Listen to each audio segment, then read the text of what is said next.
Hello, and welcome to the Great Big History Podcast. My name is Dr. Christopher Gennari. I am a professor of history at Camden County College in Blackwood, New Jersey, in Camden County, New Jersey. And this is episode 1 of History 101, World Civ 1, from Lucy to Leonardo. So welcome. Thank you for joining us. Episode 1, Trauma and Legitimacy in Human Society. These are going to be our themes. We have 2 themes of this course, legitimacy and trauma. And so what are our first questions? Exactly. Very good. What do we mean by legitimacy and trauma? So we got to start with definitions. So let's start with legitimacy. So what do we mean by legitimacy? Legitimacy is the ability to get other people to accept your right to tell them what to do. It is the ability to get other people to accept your right to tell them what to do. So you tell them to do it, and they say, okay, and they do it. So who has it? Moms have it. Moms have legitimacy. We even have a day just for moms. Right? Mother's Day. When mom says go to bed, you go to bed. When mom says eat your broccoli, you eat your broccoli. Now, lots of other places have legitimacy. Lots of other situations. Your boss, police,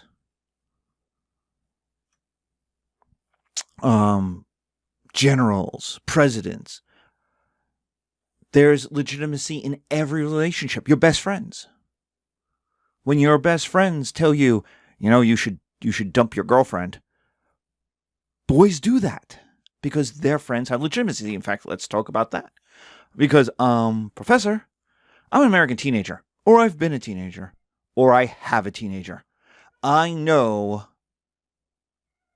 that moms don't have legitimacy. So it raises the question, can you lose legitimacy? And the answer is yes. Yes.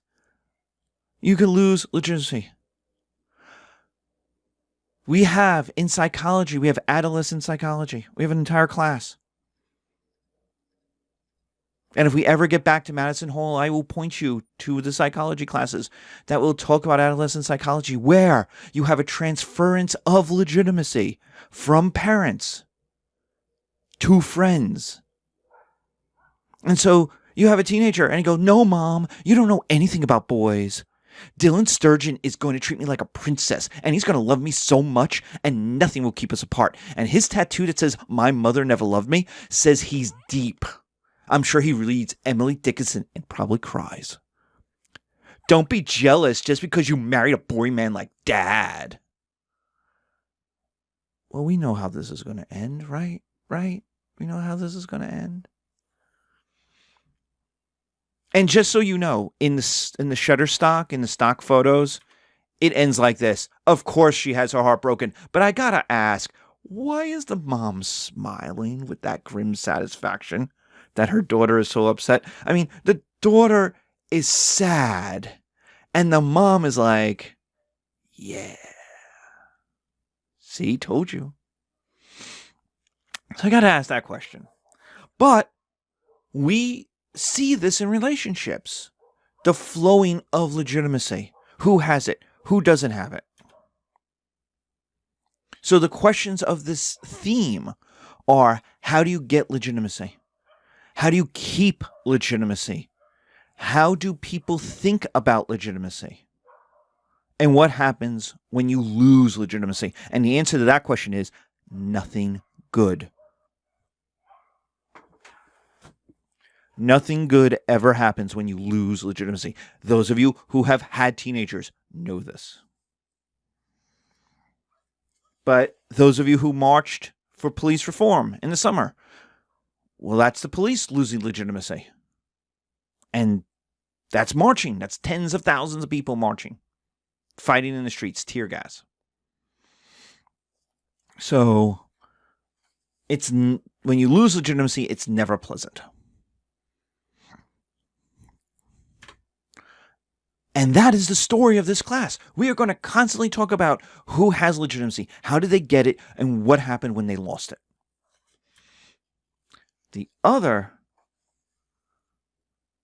theme of this course is trauma. And those of you who are David Tennant, 10th Doctor, Doctor Who fans know this, the crying doctor. And trauma in this class, in my argument, is intertwined with legitimacy.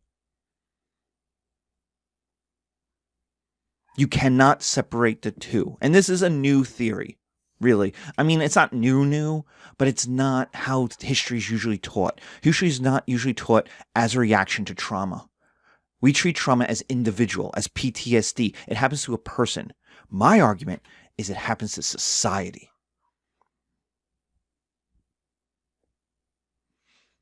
And we, Americans, right now, we who are attending this class, who are listening to this, in 2020, when I'm recording this, are going through a trauma. Every day the news is a trauma. From COVID and the deaths and the cases to the collapse of the economy to the politics, it is one continuous trauma.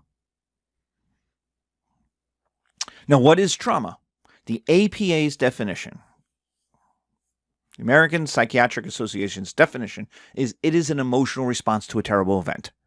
That is their official definition, which is not a great definition because it is so broad.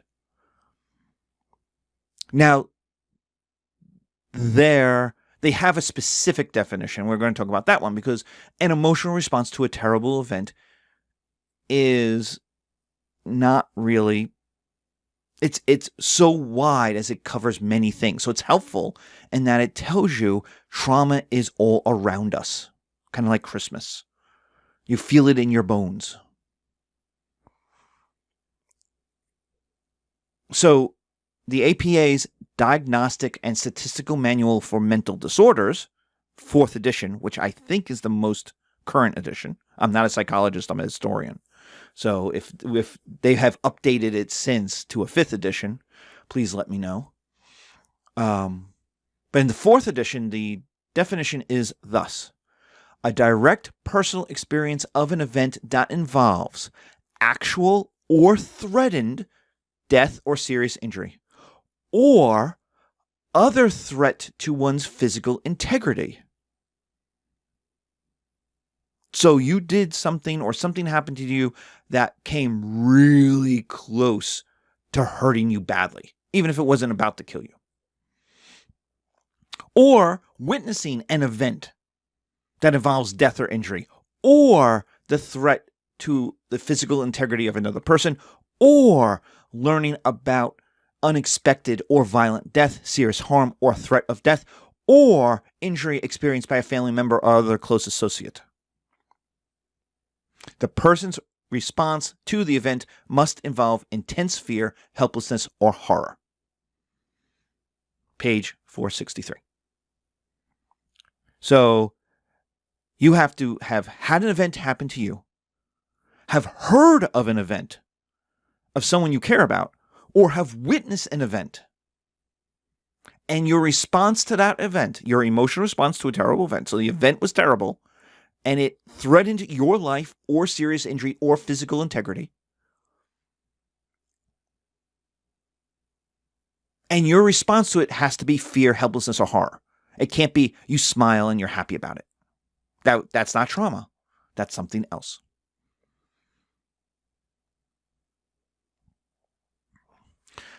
And we're going to talk a lot about this because we're going to talk about wars and plagues and floods and death all the time. So I have to give you a trigger warning for this class. And I know some conservative people are like, triggers. Oh, you wimps. You don't, can't handle the truth. But I believe in trigger warnings because I've had it happen to me.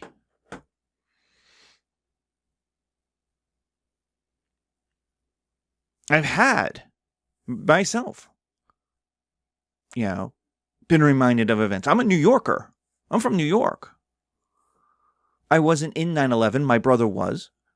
But I knew people in the buildings. I had been in the buildings. I've been in the buildings a dozen times.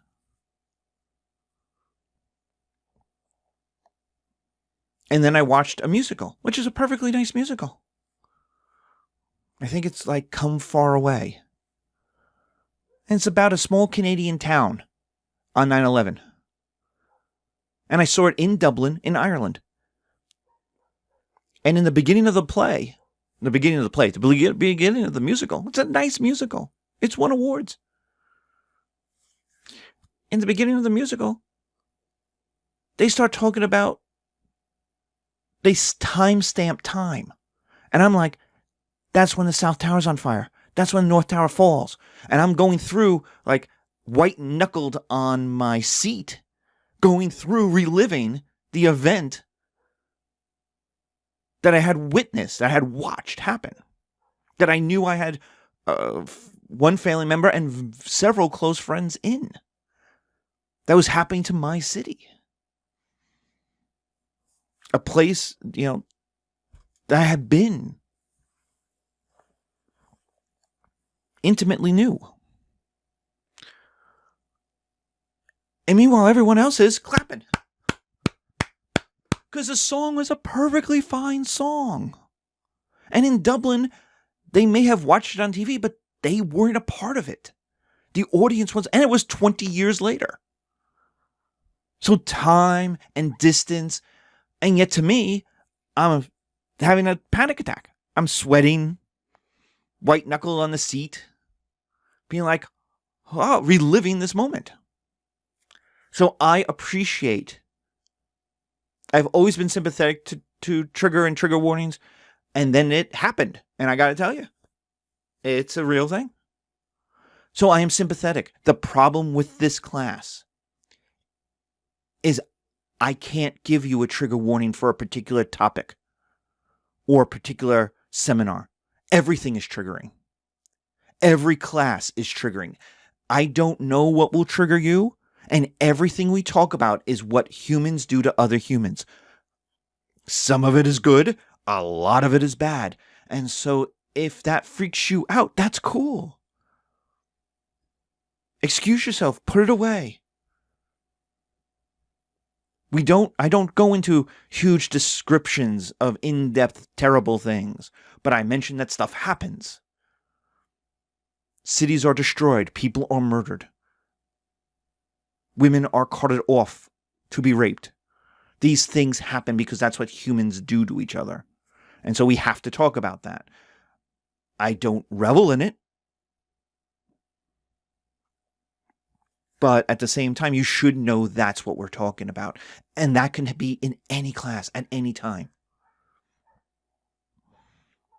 So this class has a huge trigger warning because every moment of every class could be triggering. That's how terrible history is. So the argument of this course, as I've kind of mentioned, is history is not the chronicling of the great deeds of great, mostly white men. It used to be called Great Dead Man's History, or Dead White Man's History, where you would go through Caesar and Alexander and all of these dead white guys and talk about how great they are, Montesquieu and John Locke and my argument is it's not that.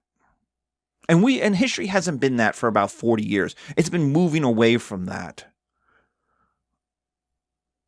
It's you get minority studies, you get women's studies, and you get more and more other studies. So history has been, since the late 60s, has been moving away from the white man's history. But my argument is that history is the response to the infliction of and the hope to prevent trauma. that what we are going to talk about is actions people are taking to avoid trauma, in response to trauma, or to inflict trauma to other people. So the Great Wall of China is trauma. It's built because of invasions by northern barbarians. Hint, it didn't work. They built this massive wall. And in fact, there's many Great Walls of China. That's one of the things, is not. The one you stand on is built by the Ming to keep out the Mongolians. But the Manchus come over it. They go around it. They come through it. It didn't work. The wall Donald Trump and conservatives wanted to build in Mexico was never going to work because these walls never work. But why build it? Why did people want it to be built? Because there is a trauma. We're losing the country. As Donald Trump wrongly said, it's murderers and rapists coming into the country from Mexico. But he's appealing to someone's trauma. And if you kept out a wall, a physical barrier would keep people out. Well, hint, it wouldn't, because they never have. People go under them. They go over them. If people want to get to the other side, they do.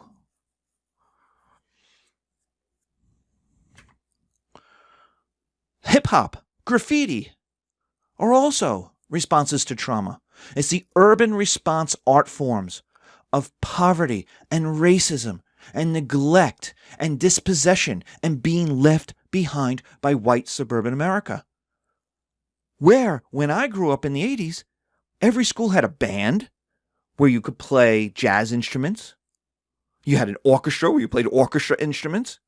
You had art classes. You had galleries. You had study abroad art appreciation trips.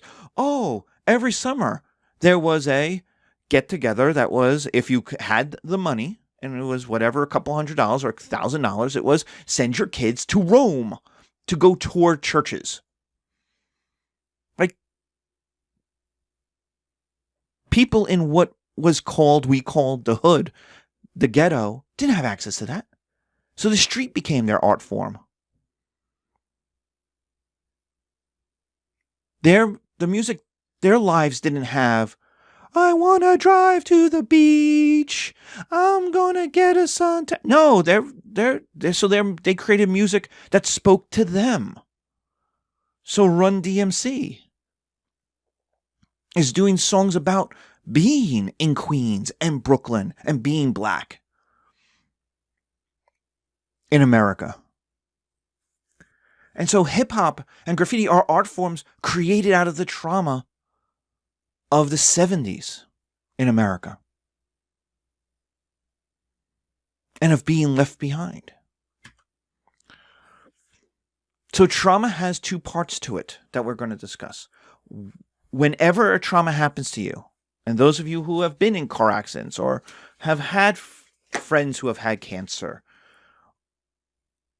where you've been traumatized, it is, why did it happen and how do we prevent it from happening again? Right? How did this happen? How did this terrible thing happen? Now, the resolute actions of number 2, the how do we prevent it from happening again, directly comes from the answer to number 1.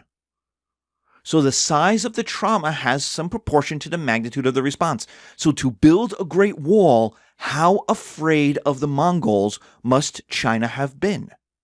Right? But this also means the change a society is willing to endure is also in proportion to the size of the trauma. So 9/11 happened, and we were perfectly willing to allow the government to spy on all of our communications. We said, yes, find terrorists, just investigate everybody. That was a huge trauma. And so the response, invade Afghanistan, invade Iraq, let the government spy on us, was a huge change, was a huge response to a huge trauma.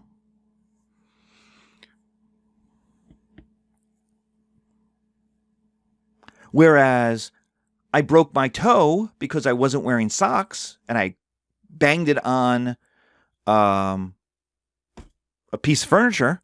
Well, now I wear shoes around the house. All right. The broken toe isn't so bad. It's a trauma, but it's not so bad. I recover from it in 4 weeks. I had, tape it up, be ginger on it. But now I wear shoes. All right. So I have a small response to a small trauma. But to a huge trauma, you get a huge response. And so in this class, we're talking about kind of the huge responses because we're talking about an entire society changing, philosophies being invented, religions changing in response. So this class will examine the human activity, its great actions, its mean ones, its triumphs, its tragedies, and it will try to answer, why did people do what they did to each other? And why did it matter to them that they did it? And what did they think about doing it? And why does it matter to us? What can we learn from that? What can we see in ourselves in that? So that's our 2 themes. That's what we'll be talking about. So thank you, and see you in the next episode where we start with humans. Take care.